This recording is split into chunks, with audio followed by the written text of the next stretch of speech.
vídeo da semana passada foi bastante polêmico. Nós mostramos um caso nítido de politeísmo na Bíblia hebraica que é ocultado pelas traduções. Será que existem outros desses casos?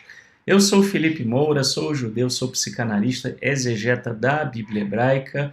Estou aqui para trazer a vocês mais um episódio especial da série Tradução ou Traição. Essa série brinca com o ditado italiano traduttore traditore, tradutor traidor, que ilustra o fato de que normalmente as traduções elas têm uma certa dificuldade de transmitir a mensagem original das escrituras. Ah, Felipe, você vai levar pedrada por conta desse vídeo. Eu não estou aqui com uma preocupação religiosa, mas sim como um exegeta, para trazer a você exatamente o que o texto bíblico diz. Agora, como você vai encaixar isso do ponto de vista da teologia, aí é um direito seu fazer como você desejar, afinal de contas, o foco aqui é o texto bíblico puro e simples, sem dogmas. E, infelizmente, os dogmas, eles muitas vezes atrapalham e dificultam que a gente tenha uma noção do que o texto original diz. E esse é mais um caso que aparece aqui no livro de Gênesis, em particular em Gênesis 35, 7. E o que acontece? Em Gênesis 35, 7, estamos trazendo aqui um trecho do versículo. Se a gente for falar do texto base das traduções, né, que normalmente é o texto massorético, nós vamos ter o seguinte: Vaikra, né, então, ou Vaikra no hebraico moderno, né, e chamou Lamakom no hebraico bíblico, Lamakom no hebraico moderno, ao lugar. El, na verdade, literalmente significa poder, poderoso, autoridade, né? Normalmente vai ser traduzido como Deus com letra maiúscula ou Deus com letra minúscula, se houver uma referência, aí, por exemplo, a uma divindade que não seja o eterno, né? Aí nós temos Beth, né, ou Bet no hebraico moderno, que é casa de El, né? Então, novamente o termo El. Então, casa de Deus, né? Ou casa da divindade, né? Casa de uma divindade, casa de divindades, né? Vamos dizer, embora aqui não esteja no plural, vamos dizer, na ideia, né? De casa de divindade como sendo um local onde divindades se manifestam, né? Porque Shom, né? Então, lá, Nirlu, no hebraico bíblico, Niglu, no hebraico moderno, né? Se revelaram, tá no plural aqui, né? Elol, ou Elav, no hebraico moderno, a ele, Ha-Elohim. Ha-Elohim, ou Ha-Elohim, no hebraico moderno, né? Aqui poderia ser, né, o Deus, né? Aí com letra maiúscula, ou os deuses. Ah, Felipe, mas por que você não colocou Deus, né, os deuses / o Deus? Por uma razão muito simples. Se o verbo aqui está no plural, né, vou usar niglu aqui para não ficar, né, muito difícil, né, do pessoal perceber. Bom, mas lembrando que no hebraico bíblico, né, seria nirlu. Tá? Muito bem, a pronúncia, né? Rimel ou Gimel, de acordo com, né, você ter ou não o dagesh no hebraico bíblico. Mas esse não é o ponto aqui do vídeo, né? A ideia, então, de Niglu é que seria, né? Niglu seria se revelaram, né? Então, ou revelaram-se, né? Então, aqui nós temos um verbo no plural. E se o verbo é no plural, então aqui é deuses, não é Deus, né? Então, a palavra Elohim, né, como é que a gente sabe que ela se refere à divindade, né, vamos dizer com letra maiúscula? É quando o restante da conjugação está no singular. Quando o restante da conjugação está no plural, então é deuses, ok? Muito bem. Então, como dito aqui, né, se o verbo é plural, o sujeito também o é. Em outras palavras, no texto massorético, Jacó teria visto deuses que se revelaram a ele, ok? Se esse for o texto original, que é o que tudo indica que é, eu vou explicar por quê depois, isso indica uma camada de revisão monoteísta posterior em cima do texto originalmente politeísta, tá? E isso é exatamente, vai na mesma linha daquilo que a gente falou sobre a outra passagem que se refere a Abraão, né? E isso tem tudo a ver, se a gente for pensar, né, que o texto elohista, normalmente ele é o texto mais antigo, e nesse texto ainda não havia monoteísmo, né, na época em que essa camada foi escrita. Nessa época, a gente tem em Israel muito mais um enoteísmo, né, a ideia de uma divindade maior, né, governando outras, né, acima de outras, do que um monoteísmo. Monoteísmo vai se desenvolver muito tempo depois.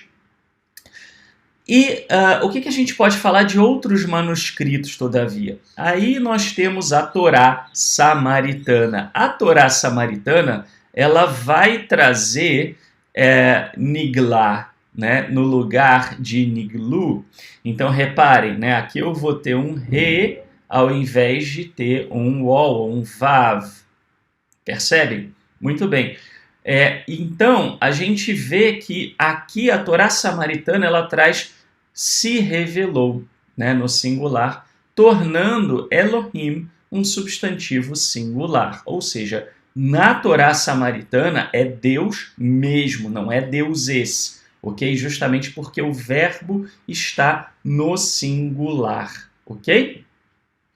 E aí você pode começar a perceber, principalmente aqueles que acompanham essa série de vídeos, né, o porquê que eu não considero a Torá samaritana como tendo trazido uma camada mais original do texto, né? A Torá samaritana ela é muito revisada no sentido de corrigir essas polêmicas, né? Porque você poderia olhar só para aquela passagem de Abraão, né, na semana passada, no vídeo da semana passada, né, que está aqui na lista, né, no playlist desses vídeos aqui no nosso canal, e você poderia supor, né, que houve aí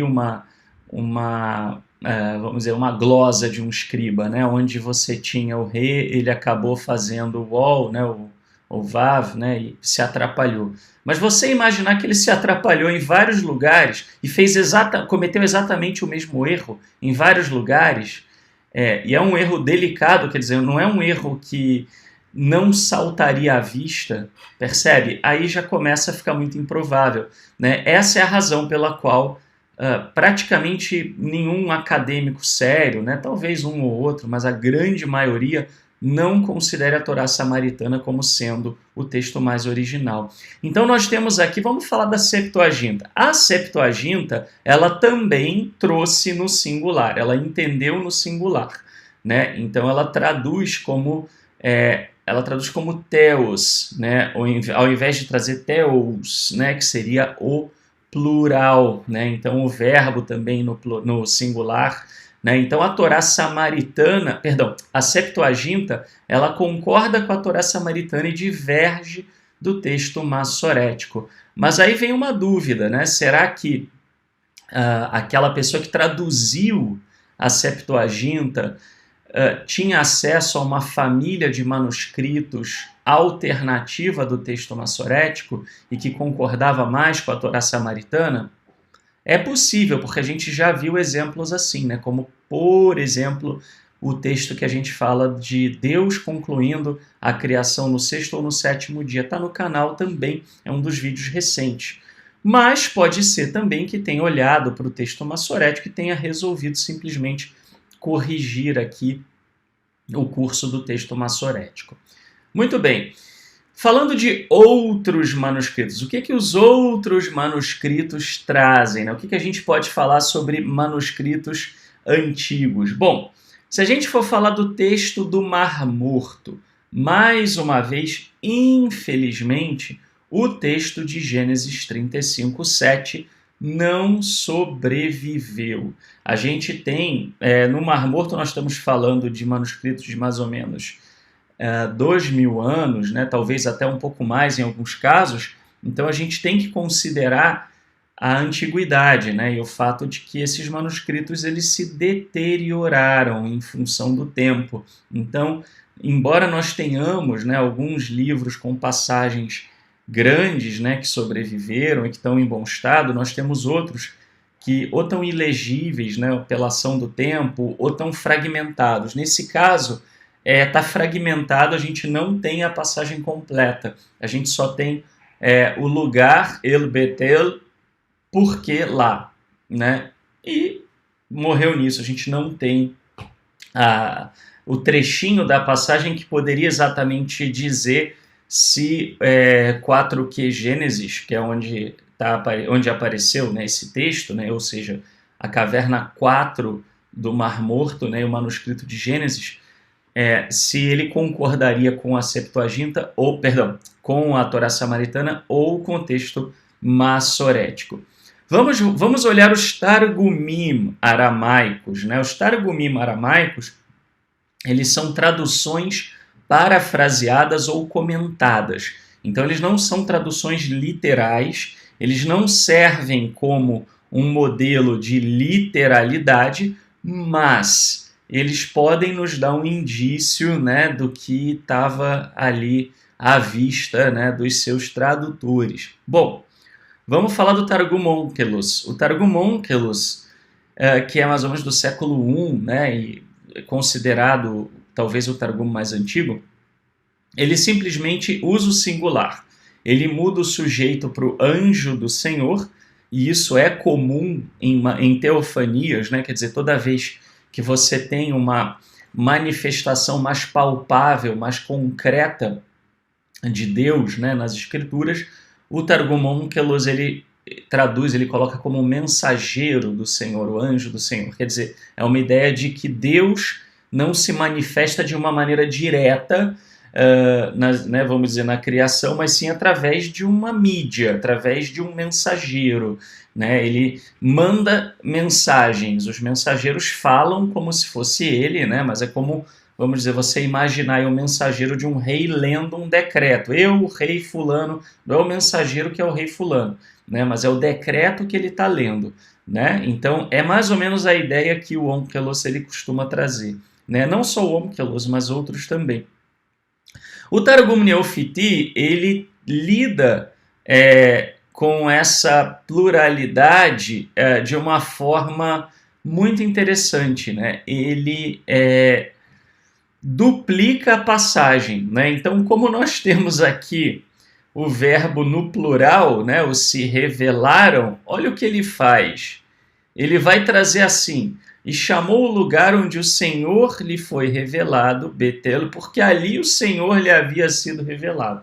Então ele duplica a questão da revelação. Vou pegar uma balinha aqui de menta, que a minha garganta hoje está um pouquinho seca, né? Esse é o tempo aqui. Bom, então nós temos aqui, né, o Targum Neofiti ele fazendo isso, né? E é muito interessante esse movimento. Mas é uma forma de tentar lidar com o problema da pluralidade, né? Muito bem. Aí vamos falar então agora do Targum Yerushalmi. O Targum Yerushalmi, né, também conhecido como Pseudo-Jonatas, né? Ele diz assim, né, ele lida com a pluralidade de uma forma diferente, né? Ele muda o sujeito para anjos. Ele diz assim: e nomeou aquele lugar para Deus, que fez sua Shekinah habitar em Betel, porque ali lhe foram revelados os anjos do Senhor. Então veja que interessante, né? O Targum Yerushalmi, ele parte sim do plural, né? E ele já faz uma leitura de Ha-Elohim como os anjos, tá? Essa leitura, ela já é uma leitura teológica. Né, vamos dizer, você tem no original aí os deuses, né, ou, vamos dizer, se você quiser, né, os seres celestiais, né, na verdade, seriam possibilidades aí de uma possível tradução um pouco mais interpretativa, né, Mas depois que você tem, né, as grandes reformas monoteístas aí no judaísmo, né, o que vai acontecer é que esses deuses, né, esse enoteísmo, não só do Reino do Norte, como das nações, ele vai ser reinterpretado como Deus e os seus anjos. Né? Ao invés de Deus e um Deus maior e os outros deuses, vai virar Deus e os seus anjos. Da mesma maneira, né, que você vai ter, se no politeísmo antigo você tinha Deus, cada nação tinha um Deus, né, e a nação dominante tinha o Deus principal, você vai ter de novo essa interpretação, né? Você tem Deus e cada nação tem o seu anjo, né? Então, são releituras mais monoteístas a partir de um texto que não era originalmente monoteísta. Bom, a Peshitta aramaica, como de costume, ela segue a Septuaginta, traz no singular, né? E é isso aí. E não surpreende porque a Peshitta aramaica, ela normalmente traduz a Septuaginta, né? Então, é diferente quando ela diverge da Septuaginta, né, por alguma razão. Bom, qual é a hipótese mais provável? Via de regra, né, o texto mais controverso ele tende a ser mais antigo, né, o mais polêmico, o mais complicado. Por quê? Você vai lá, escreve um negócio complicado. Daqui a pouco vem uma pessoa e lê e fala, não, pera lá, isso aqui, né, tá ambíguo, tá dando margem a uma interpretação equivocada. E aí a pessoa vai, né, e ela corrige o problema. Ah, Felipe, isso não é uma falsificação do texto sagrado? Veja, na verdade, assim, essa ideia, né, de que o texto sagrado, letra por letra, foi ditado pela divindade, né, isso já é uma construção teológica, né, já são dogmas muito posteriores à época que o texto foi escrito. E a ideia de você não deve mexer no texto de forma alguma também, né? Os manuscritos antigos, os escribas faziam isso o tempo todo, né? Você tem vários manuscritos assim, você tem os Targumim que são assim, você tem os textos do Mar Morto que também são assim, né? E até alguns textos que, vamos dizer, hoje em dia não são considerados judaicos, né? Por conta, né, de ter havido aí uma, né, do cristianismo ter se tornado uma outra religião, né, mas se você pegar até, por exemplo, os evangelhos mais antigos, né, que, vamos dizer, teriam sido escritos por judeus, também segue essa linha. Né? Também você vê nitidamente aí, né, uma expansão, uma adição de detalhes ou de informações ou de conceitos teológicos. E eu não estou aqui para interpretar isso porque, como eu disse, eu não estou numa posição religiosa. Eu estou como exegeta, olhando para o texto e dizendo o que o texto, né, diz, qual é o texto mais original. Tá? Normalmente o texto que está mais ajeitadinho, ele é posterior porque passou por uma correção. É mais ou menos o mesmo processo que acontece aqui com a gente. Você escreve um texto, vem um revisor, olha, fala isso aqui está ambíguo, isso aqui não está legal, e vai e faz uma correção. Né? Então, normalmente a gente vai entender que a Septuaginta e a Torá Samaritana aqui são revisões do texto. Né? Hipótese alternativa. Algum escriba cometeu uma glosa, né, mudando niglu, niglu, né, ou niglu, mudando, perdão, niglá para niglu, ok? E aí você teria, então, né, essa glosa aqui. Agora você vai imaginar, né, então, né, por essa linha, eu tenho que trazer, por uma questão, né, obviamente, de honestidade intelectual, eu tenho que trazer todas as hipóteses aqui, tá? E aí, se você entender assim, então a Septuaginta e a Torá Samaritana representariam uma forma mais antiga do texto, né? Mas aí é que tá. O escriba cometeu essa glosa aqui, muito semelhante à glosa que acontece naquele texto referente a Abraão, né? Que também, né, você tem aí uma interpretação politeísta que passa a ser mais claramente uma leitura monoteísta. Você vai imaginar que o escriba errou em todos os lugares, né? Se você já pegar a questão do sábado também, né, e de Gênesis 2, que a gente trouxe no outro episódio, mais uma vez se repara que a Torá Samaritana ela é menos polêmica. A polêmica não existe no texto dela em algumas passagens, né? Então, assim, você começa a perceber um padrão, percebe? Né? Será que o escriba do texto maçorético em algum momento foi lá e cometeu exatamente as mesmas glosas em vários lugares? Né? Imaginar que um escriba estava pegando um texto monoteísta e passando para um texto mais politeísta é um contrassenso. Né? Isso vai contra o que a gente sabe que foi a evolução histórica do pensamento e do dogma. Né? A gente evoluiu de um politeísmo para um monoteísmo, né? De um enoteísmo para uma monolatria, para daí um monoteísmo estrito. Tá? Então, não dá para imaginar um escriba fazendo um troço desse. Né? Por isso que, como eu disse, muito poucos são os acadêmicos que acham que, de um modo geral, não é numa passagem ou outra, mas de um modo geral, a Torá samaritana traria o texto mais antigo, ok? Vamos falar de traduções. Né? As traduções para o inglês, das que eu tenho acesso, né, das principais traduções para o inglês, nenhuma que traz, né? Traz, pequeno problema de plural aqui, né? Então, tá vendo, né? Vocês viram ao vivo o processo de revisão, né? A gente escreve, depois a gente vai e corrige, né? Então, nenhuma das principais traduções para o inglês traz o verbo. E que verbem aqui? O verbo, né? Ô, Felipe, estava dormindo quando escreveu?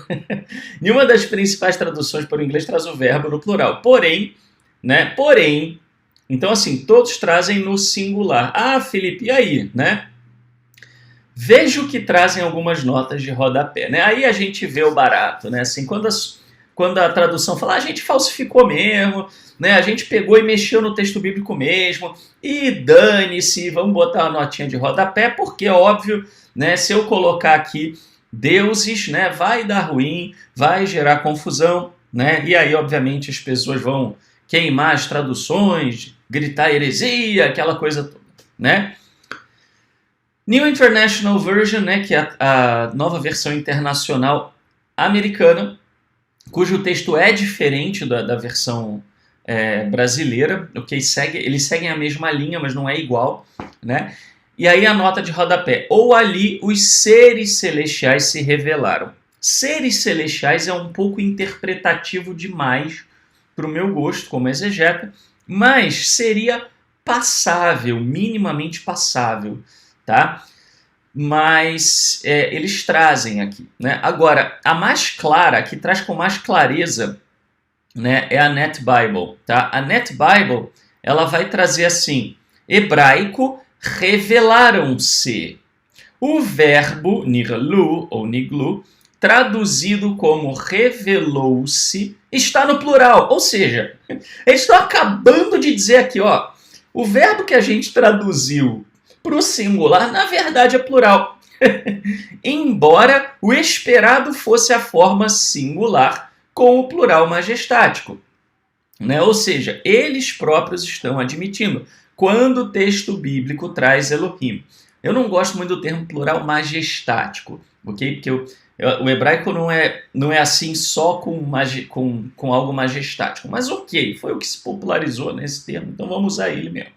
Então, o plural majestático, ele significa o quê? Elohim no singular.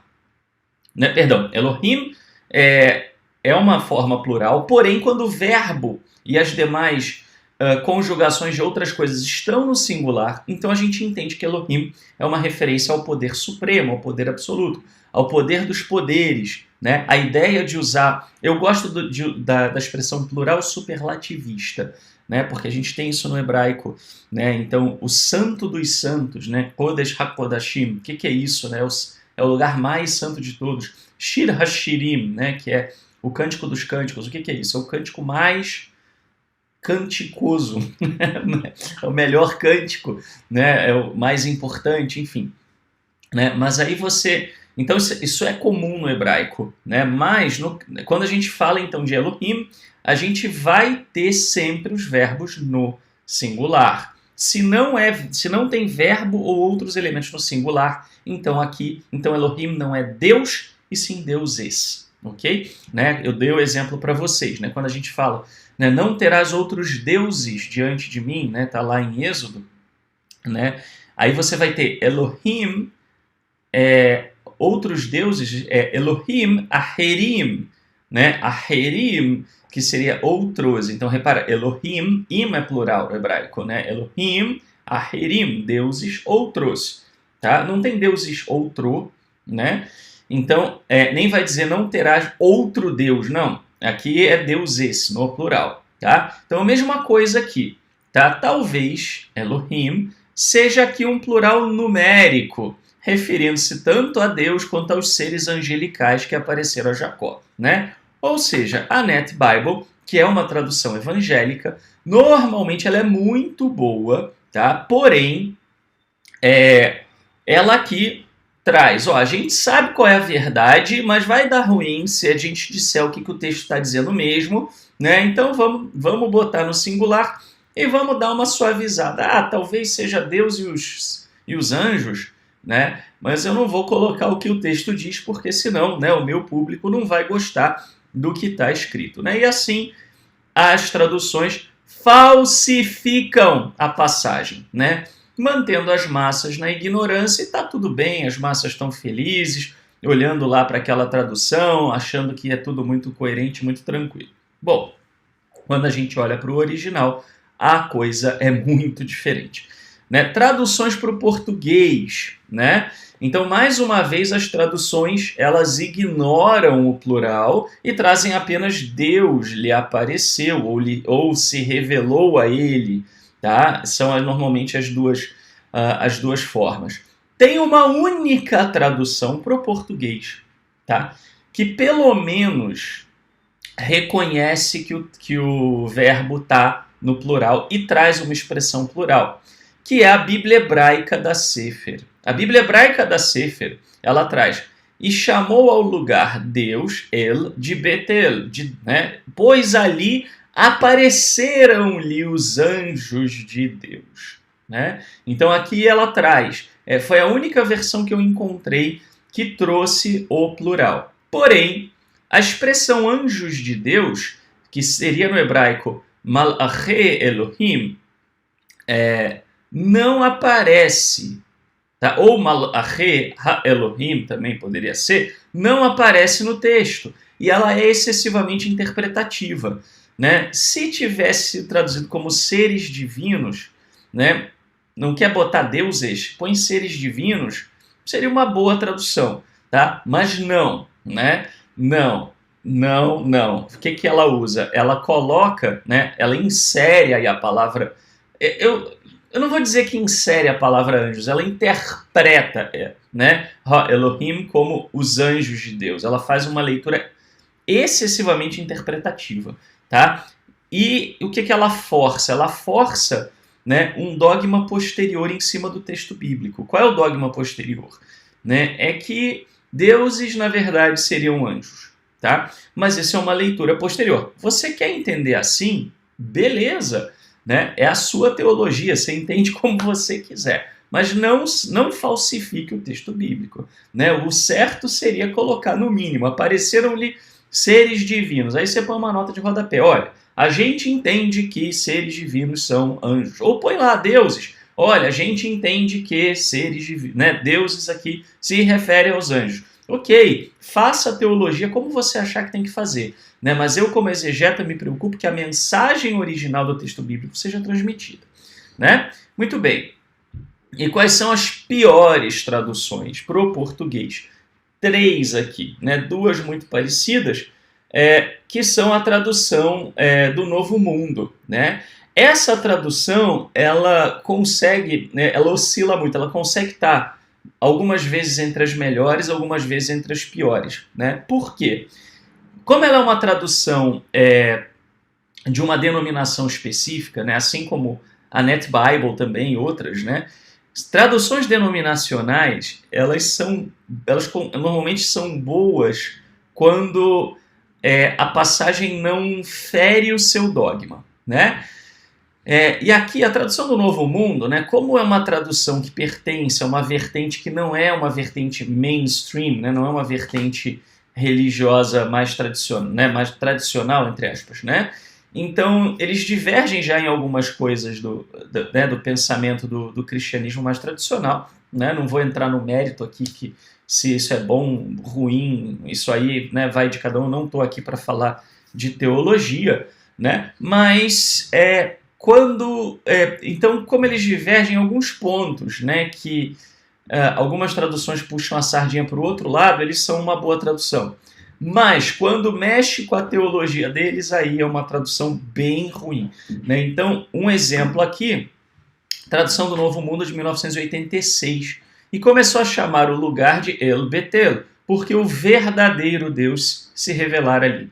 Botou entre colchetes. Colchetes é um artifício que você usa, tá, para colocar uma palavra que não está no texto, né? Mas normalmente a forma boa, correta de você usar colchete é quando isso não compromete a mensagem, né? Quando você precisa daquilo ali para poder dar sentido ao texto, sem comprometer a mensagem. Quando você coloca colchetes para direcionar uma interpretação, aí já é lambança, né? Piorou na versão de 2015, onde eles simplesmente tiraram o colchete. Eles fingem que a palavra verdadeiro aparece aqui, né? E não aparece, né? Então, nós vamos ter Elohe Emeth, né? Elohe Emeth, ou Elohe Emet, que seria o verdadeiro Deus, né? Ou o Deus da verdade, né? Não aparece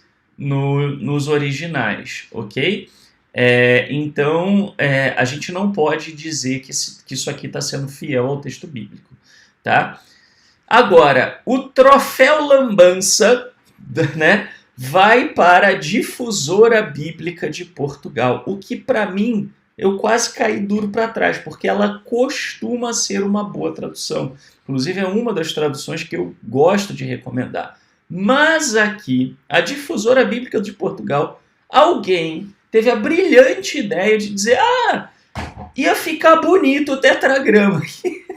E enfiou o tetragrama nessa passagem, né? Porque fora ali que o Senhor Deus lhe aparecera. Por que botar o tetragrama? O tetragrama não aparece nessa passagem aqui. Não aparece em versão nenhuma, né? Então, por quê? Né? Simplesmente o cara acordou, olhou e falou: acho que eu vou enfiar o tetragrama em Gênesis 35:7. Não faz sentido, né? Eu quero crer que seja um erro aqui, né? Porque não faz muito sentido, não agrega muito significado, não teria porquê. Mas vai que, né? Vamos dizer, o tradutor ele resolveu o seguinte: olha, né, para não ter polêmica nenhuma, né? Então, além de botar o texto o verbo no singular, eu vou enfiar o tetragrama aqui, que aí ninguém contesta, né? Vai saber. Mas então acaba ganhando aqui o nosso troféu lambança. Como vocês podem ver, né, infelizmente, você não tem uma tradução que realmente traga, né, com seriedade o que seria o original. Só nota de rodapé dizendo o que seria, né, qual é o original. Ora, se a nota de rodapé diz qual é o original, por que não trazer na tradução? E aí deixa a nota de rodapé